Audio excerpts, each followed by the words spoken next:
always been a passion of mine to design things, and I love creating all sorts of type of art.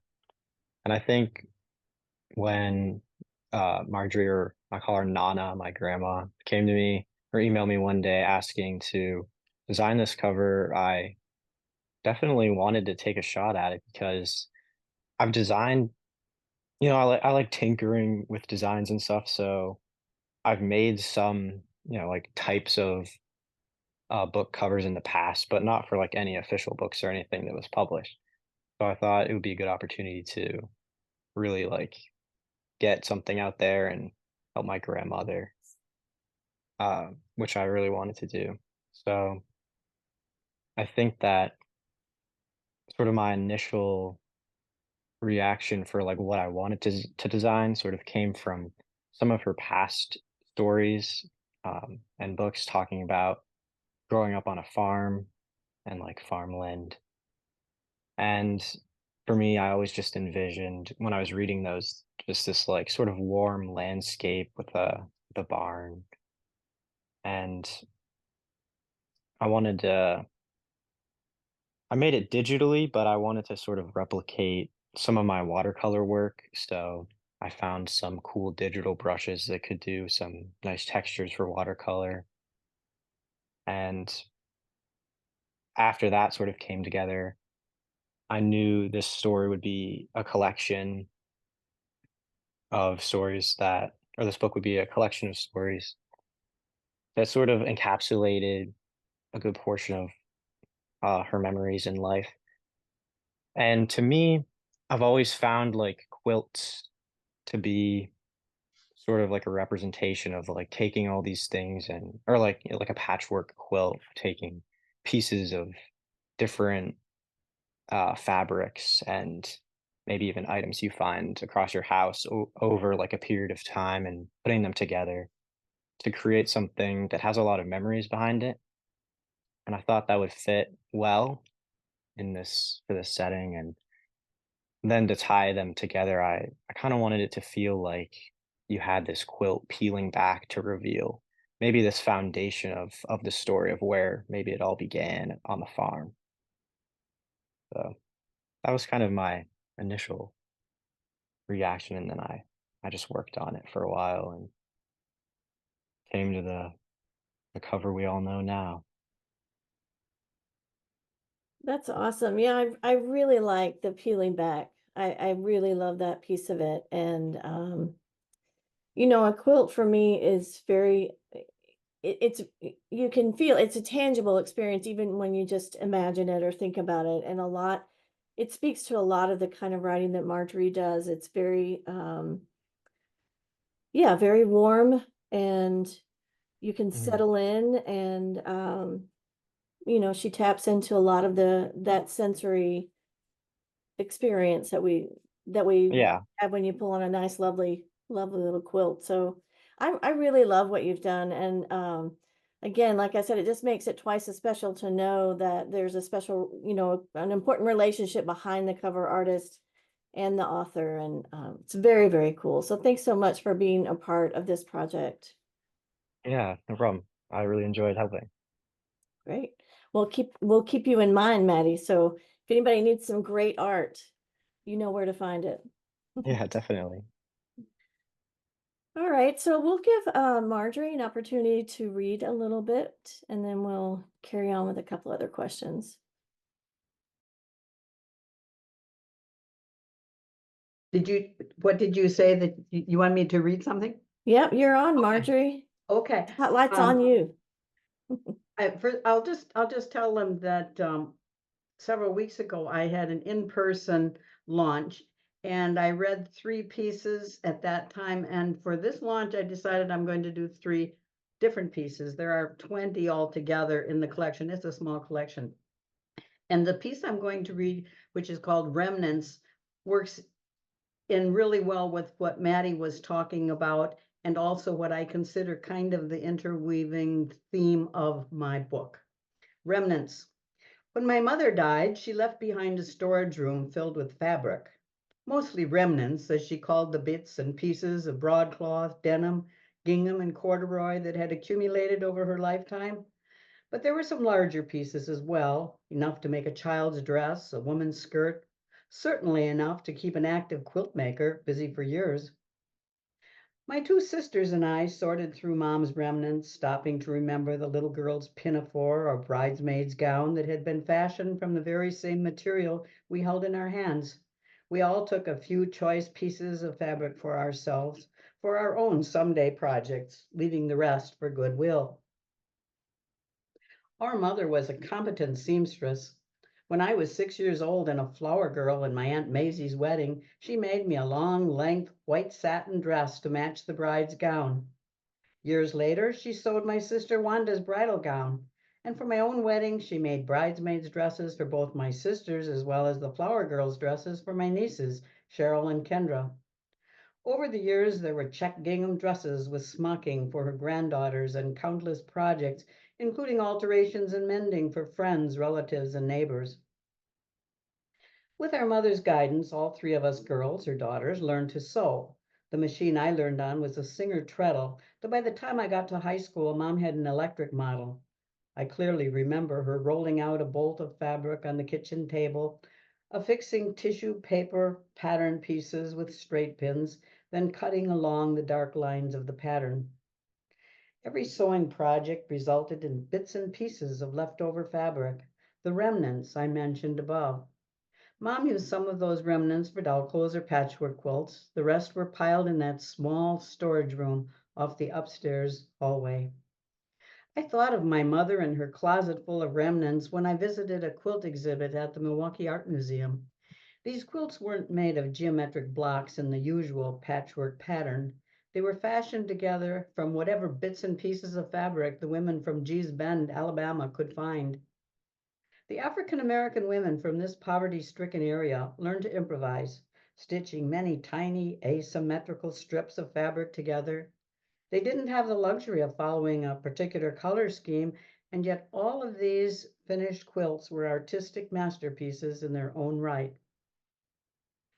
Gee's Bend women began making bed covers from strips of cloth after the Civil War and into the 20th century.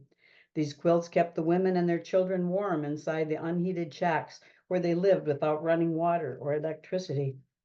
Like uncounted numbers of women from all times and places, they learned to create beauty from what materials were available to them. They were practical, they were recyclers, they were artists. The stories of the women who made the quilts came along with the exhibit, and as I stood in admiration before each particular work of art, listening to the audio of the artist speaking, I remained transfixed before their photographic images, moved almost to tears. When anyone dies, there are remnants of one kind or another left behind. Some of these we dispense with, others we bring into our own homes. The other kind of remnants or memories remain as well. As I grow older, I find myself carrying these bits and pieces with me, these remnants of other lives, other days. Thank you, Marjorie. That's a beautiful piece. Very beautiful. One of my favorite parts in that piece, let me pull it up again here. Just that paragraph about like uncounted numbers of women from all times and places. They learned to create beauty from what materials were available to them. They were practical and they were artists. And that's what you've done in this book. You've really pulled together a lot of your life experiences and made a beautiful, flowing, just, I don't even know really how to explain it. There's no, when Marjorie, when you and I sat down and we talked about like the order of the books, how the order of the stories, how should that go? And a lot of times we try to look for like a timeline or certain themes or things like you can really chunk it out into clear divided pieces of a book. And your stories, they just weren't going to fit that way because they really were bits and pieces that just kind of came together in a way that it would take in it would have taken away the experience had we really tried hard to put it in a very specific order. And so that paragraph um, makes me think about that. And then just how your stories, you're able to create beauty from all of your experiences, good, bad, no matter what they are. There's a little bit of beauty in each one. So thank you for reading that one. Welcome.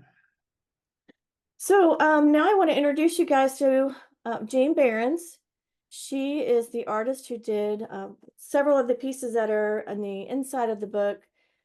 Jane Berens, so you talk about Kismet. Jane Berens and I have been friends for a bazillion years. And I had no idea that she knew Marjorie until just not long before we really started putting this book together. And so, again, it's just sort of the way I see it anyway. Publishing can be a really magical experience, and that's part of it. So, um, Jean, uh, what I first want to do is show you my favorite page in the whole book because of the art and just the way the story flows around it. But it's from that story Stones, and something about this page just I love it every time I look at it. And I think it's that drawing that's within it, right in the middle of the story. It gives us a little bit of a pause. And the way, Jean, that you created that piece of art, again, it speaks to that same idea of just creating something beautiful from maybe something ordinary, or things we would overlook. So anyway, that's my favorite page. But tell me, when you first of all, tell us a little bit about yourself and kind of what kinds of art you like to do. And then when you were beginning to do the artwork for Marjorie's book, I would just love to hear kind of how your process unfolded for you. Okay. Well, my favorite kind of art is drawing. So this was a wonderful opportunity. And I really like to draw just with pencil, which was perfect for this project, black and white. It's also least expensive and it's so portable. You can take it wherever. And the fact that you talked about you're liking this drawing the most, Christy, was interesting because I do tend to pick up rocks wherever I go and have stones. In fact, some of the people on this Zoom tonight may have given me some of the rocks that I looked at when I did this drawing. And if not, there's rocks that I have that they have given me that are part of my collection. I'm a retired art teacher. I taught grade school art primarily at a Catholic school on the near South Side. And before that, I had worked in a treatment center, which is how I met Christy. I worked with her husband for many years and we became friends. And like me, Christy is a creative. Not only is she a publisher, but we've had many art days together in different media. She and I both like fibers as far as just working with, we're drawn to bind skeins of yarn that we have no idea what we're going to do with, but we just touch them and we need them and we want them. And I'd like to say a few words about Marjorie. I met Marjorie at a retreat and we were sitting together at a meal. And I think I asked her, well, Marjorie, tell me about yourself. And she said, well, I'm a seeker. And that just really touched my heart. And I thought, I need to get to know this woman. And we've been great friends ever since. Thank you, Jean. Um, yeah, I think I think um, that image of the stones, what you just said about the stones, the story that Marjorie writes about, there's something really special about rocks. And sometimes I kind of giggle to myself when you go into town and you see like the rock shop, and I think, well, what kind of rocks are they really selling at the rock shop? But there is something particular, and I think mostly when you have that bit of tangible, um, not souvenir, but just a tangible item from an experience or a place or a time that really becomes embedded in your memory, and brings it up again. So anyway, I love the art that you've done. Thank you so much for being a part of this project as well. So Marjorie, let's hear from you another story. And you're muted, so make sure you unmute yourself. I have to mute myself so we don't interrupt. Before I do, I just wanted to do a shout out to some of the people who came here. I've been writing for many years in round tables, like, well, there's Kim Sir. She just put on her video. She has the Red Oak writers. I've worked with Christy. She does she has done sessions in pen to paper, and I see two of her students here, my fellow students. We've never met each other, but we're Zoom friends. Deb is there, and also, let's see, there's another one there. Oh, Joy. I met Joy through Christy. And then there are some friends from poetry groups, like there's Barbara Collignon and Kim Parsons and Lila. And oh, did I see you before, Anne? I met you through Christy, yeah. And then another writer friend that I met through Red Oak, and that's Jennifer Rupp. So welcome to everybody, and thanks for coming. Oh, and the other writer friend, you're hiding, Shilpa, but I have some other Zoom groups ongoing, and we were just in a writing group today. So she will come out sometime. I've chosen to read for their second piece. It's called "Do We Measure Up?"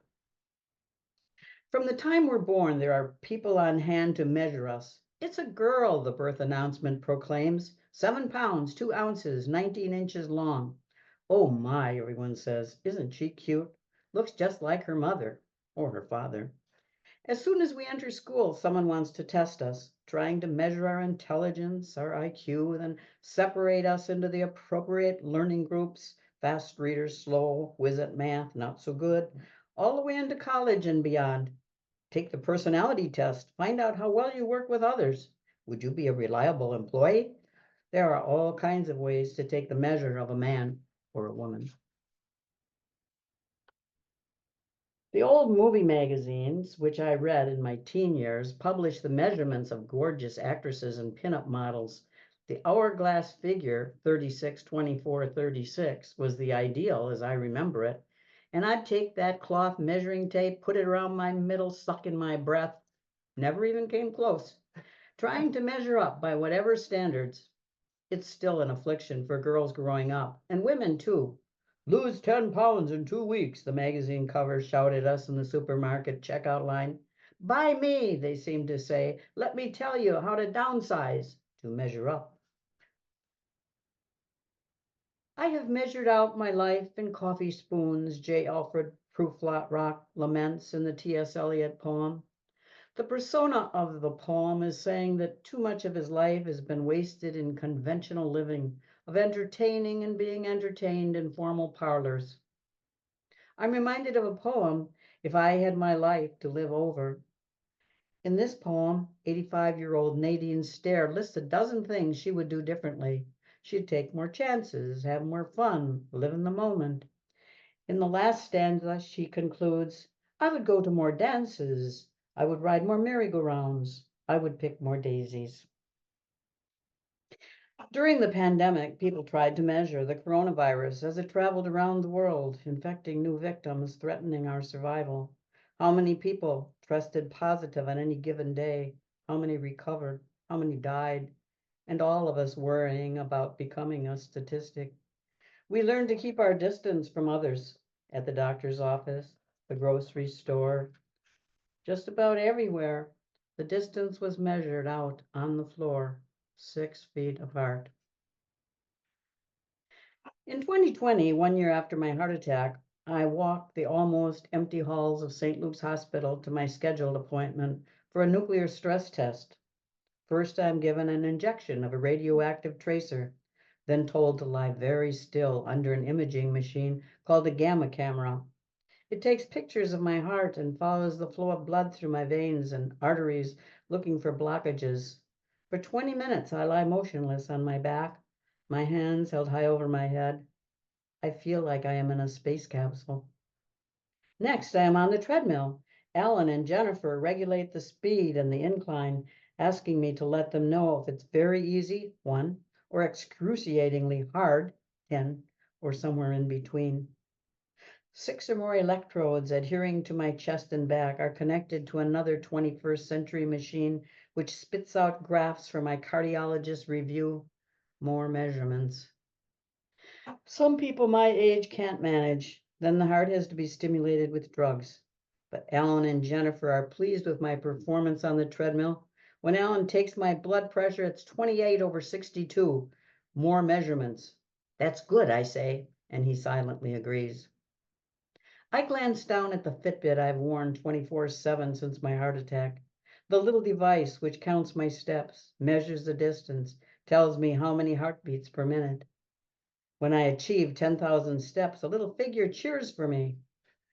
Pleased with Alan's assessment, I hold my Fitbit up to my mouth and talk into it like a microphone. Hear that, Fitbit, I say? We did good. For today, at least, we measure up. Pretty good. Thank you, Marjorie. That's awesome.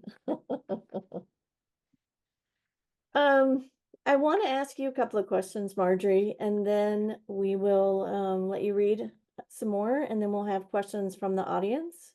So, Marjorie, I know you began writing for a newspaper, and so I'm curious, when did you start leaning more toward the creative writing and literary, and how was that transition? You know, there's a great difference in writing for copy on in a newspaper and being able to let yourself just cut loose and wander and do whatever you want to with your story. So could you tell us a little bit about that? That that's a really good question.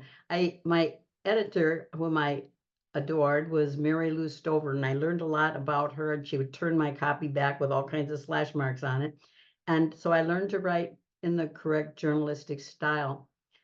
But one time I had written a story about Mrs. Potter. I see a Potter that's here, but I don't think you're related.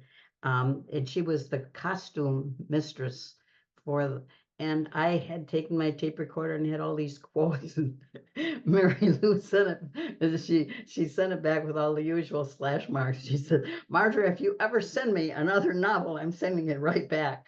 So I think I remembered interviewing people and wanting to put them in stories.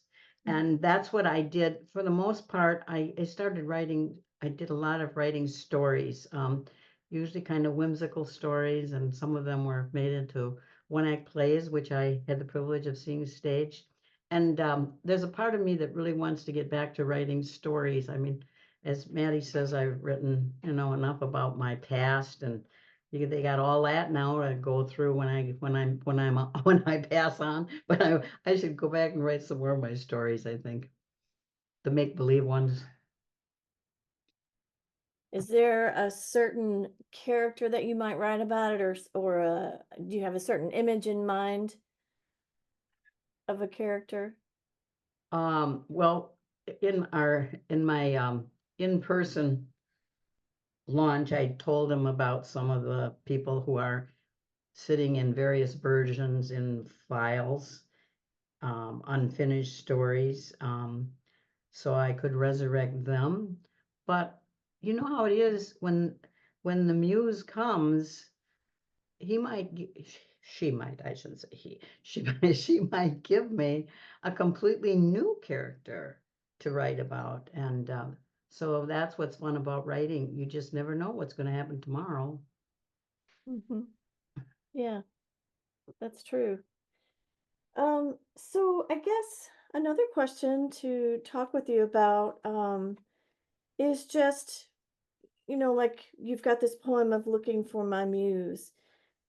Could you tell us a little bit about, I mean, all the different ways that you keep putting pen to paper? Because I'm always amazed at um, how active you are in writing and not afraid to just put something down, to tackle a prompt at any minute. And I would love to hear all the different ways that you look at your writing. What sets you forward? Is it reading a poem? Is it just you've talked about doing your morning pages. Do you still do morning pages? What kinds of things do you do to keep your pen moving?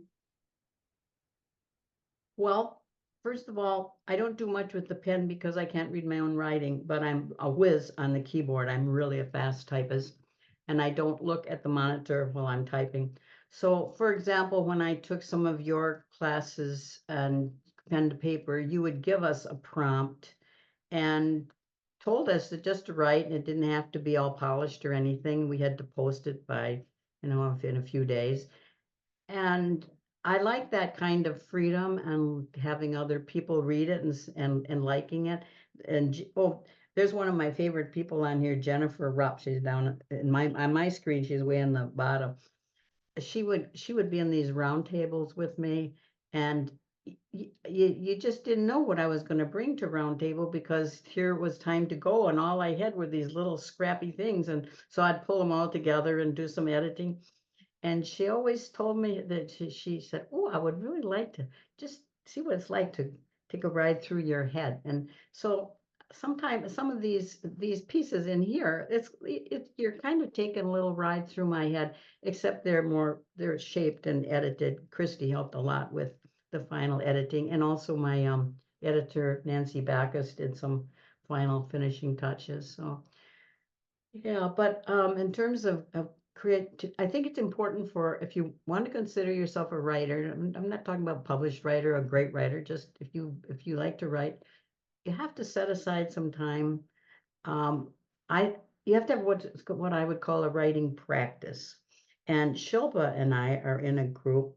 There she is, with Lori Wagner, who is from California, and she sends us prompts 3 times a week. And today, once a month, we get a live writing session. And she gives us 2 prompts. So we'll meet on a Zoom screen like this, and she'll have about 70 people maybe. And then we write for 15 minutes for each prompt. And then she divides us into groups, and we go into the groups and we choose one of them and just read our unedited piece. And it's good. It gives a lot of courage to just because they don't have to be that special. We don't critique anything. I think critiquing is helpful when you take something that's ready for critique, but if you take it in the early stages, and especially for writers who feel vulnerable, too much critiquing could discourage them, I think. Now, Kim knows exactly how to do that. She knows when to get tough and when to encourage, right, Kim? Oh, thank you. Thanks for that. You just mentioned that when you sit down to type on the keyboard, you don't look at the monitor. I just think, I mean, do you do a lot of backspacing, or do you worry about any errors, or do you just plow right through and then fix all No, that when later? when I'm doing my first draft, I do that because otherwise it'll interrupt you. Obviously, if I'm sending you an email, yeah, I've got my eyes on the monitor, and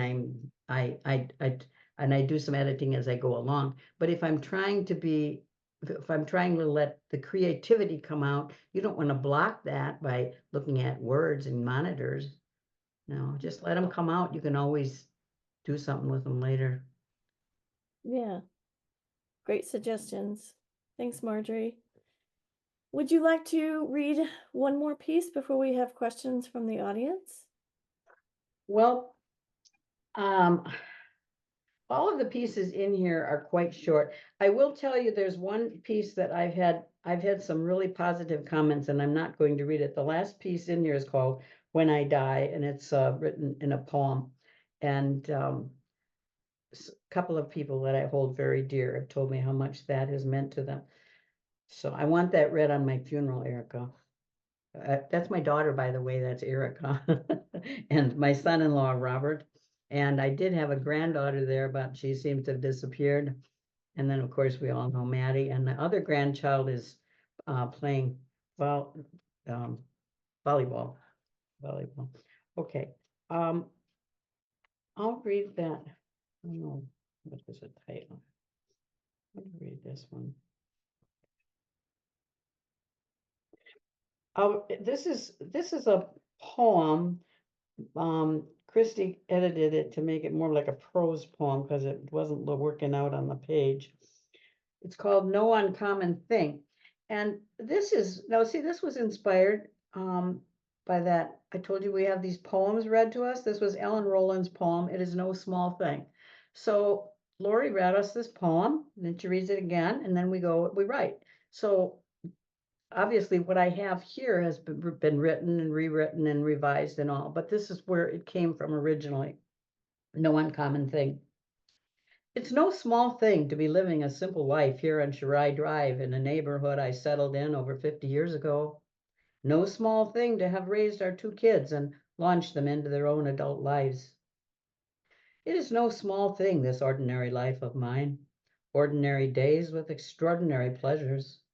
Tuning into the sights, sounds surrounding me right now, right here in this place.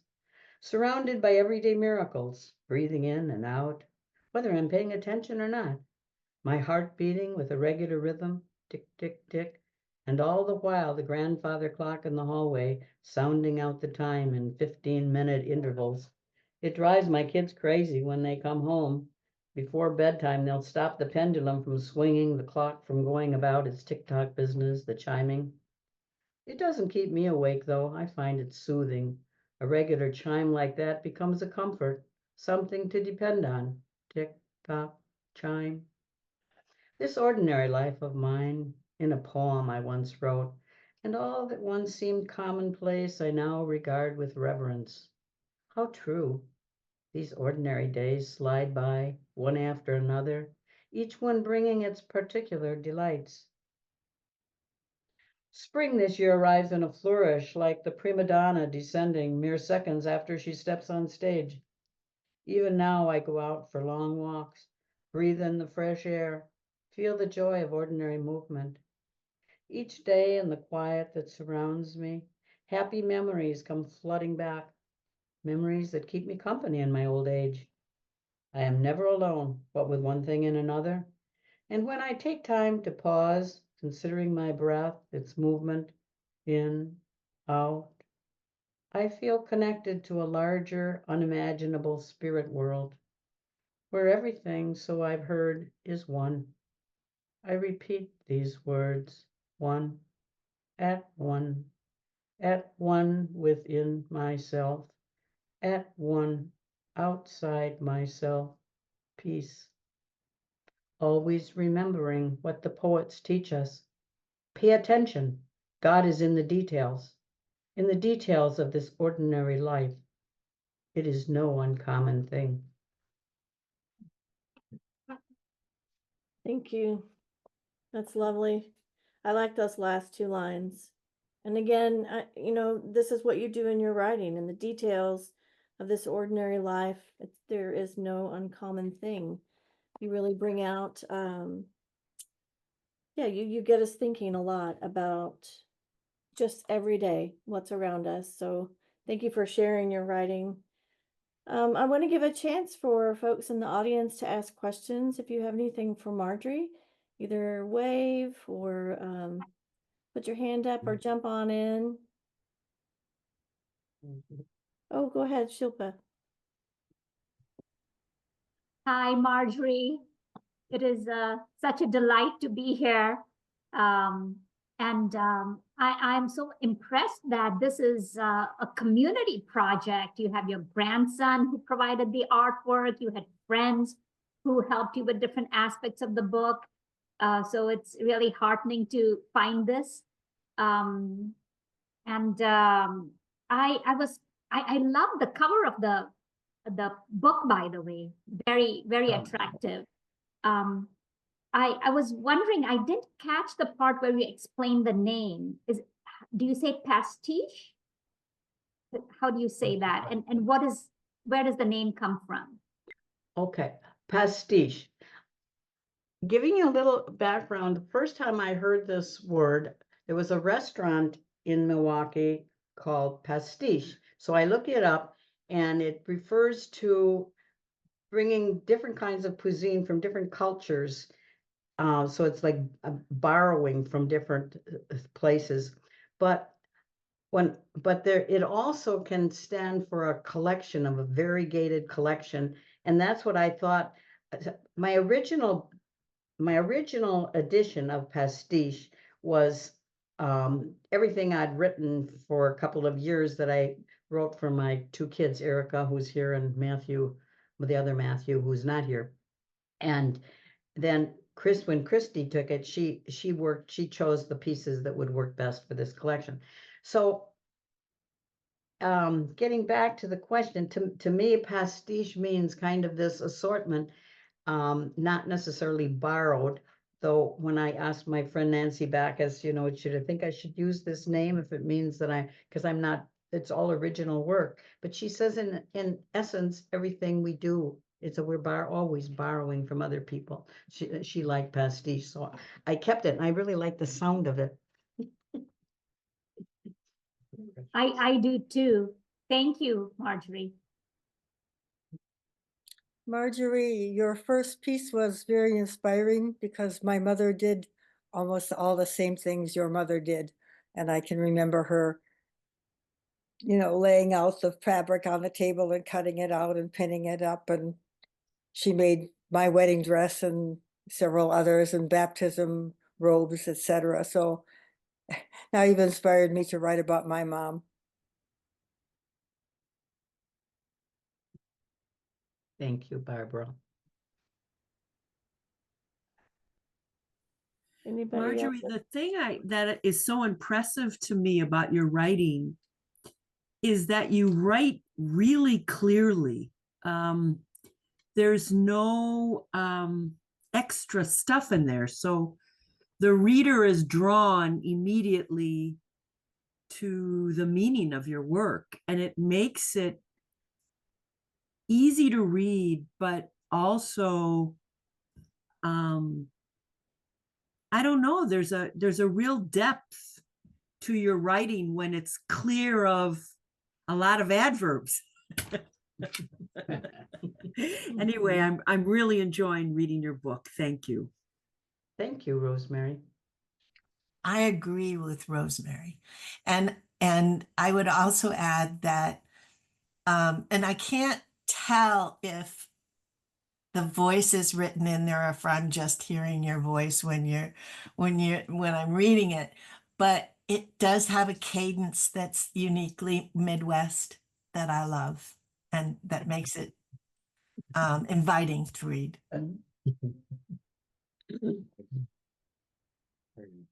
Okay, thank you. I'll say something in response to Rosemary. I'm really glad, because I think when I started working with Christy some years back, you were teaching flash nonfiction, I believe, and I had no idea what it was, but it sounded good. That's another thing. I'm always signing up for all kinds of classes. I take this one and that one. And so I was really focusing on trying to shrink things. And I recently signed up for a challenge, which was you'd get a one-word prompt and you write 100 words. Now, for some people, writing 100 words, oh, that's way too much. But when I do my free writing, I'm all over the place. And then you compress it down, and it really teaches me how to do that. And in terms of writing for the reader, I think I started learning the importance of that when I did journalism, because you have to write for the reader to understand and follow along. So thank you for noticing that.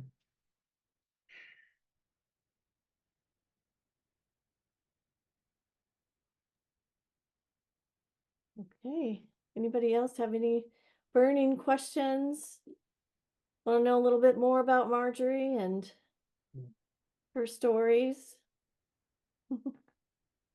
My son-in-law was going to ask me about chicken pot pie, but I don't think we'll discuss that. He loves my chicken pot pie whenever I come to visit.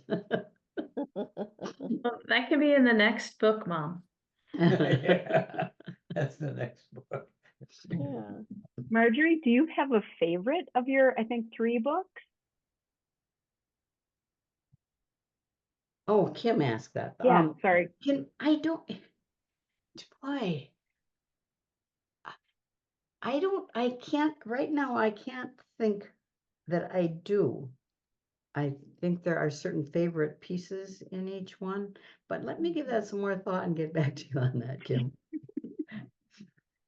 Well, that's like asking, which kid you like best. So that was probably not fair anyway.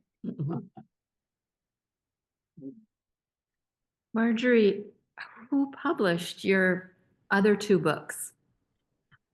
They are self-published. I found a really wonderful man in Mequon, Wisconsin, who helped a lot of authors, especially some from professors from Marquette and others. He helped to put it in a format, and he knew all about, if you needed someone to help you make a cover, he could put you in touch with them. Actually, for my second book, I think for both of my books, I think my daughter Erica was over there helped me with the cover. With the design Now, and one of the covers is mine. It's Mhm. the photograph of a barn, but the other one is the art your own mother Oh, painted, yeah, right? The painting your mom. right, and that was, Also of a barn, so yeah, all of your books have Yeah. a barn on them. that's right. The one called Where I'm From, I hit this long painting that my mother had done, and I took it over to David Golick's office, and he had all this professional camera, and he took a picture of it. So we just we couldn't put the whole thing because it was like this, and he put the barn on it. So even though I self-published it, I give him a lot of credit for helping that book come to fruition. And he retired, so that's why I was looking for, I told Christy, I'm looking for another David Golick, and she said, well, why don't I publish your book for you, Marjorie? And I thought that was such a generous offer. Couldn't refuse. Well, I knew it would be a beautiful book, so I'm glad that I could do it. Thank you.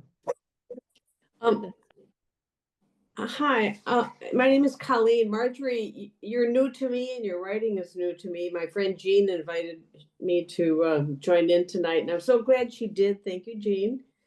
And I just want to say that I found, as I was listening to you, that there was something just very kind of soothing and comforting in where you would your words would take me. I could just envision myself sitting with a cup of tea and a comforter on the couch, and there's something very intimate too in how you write.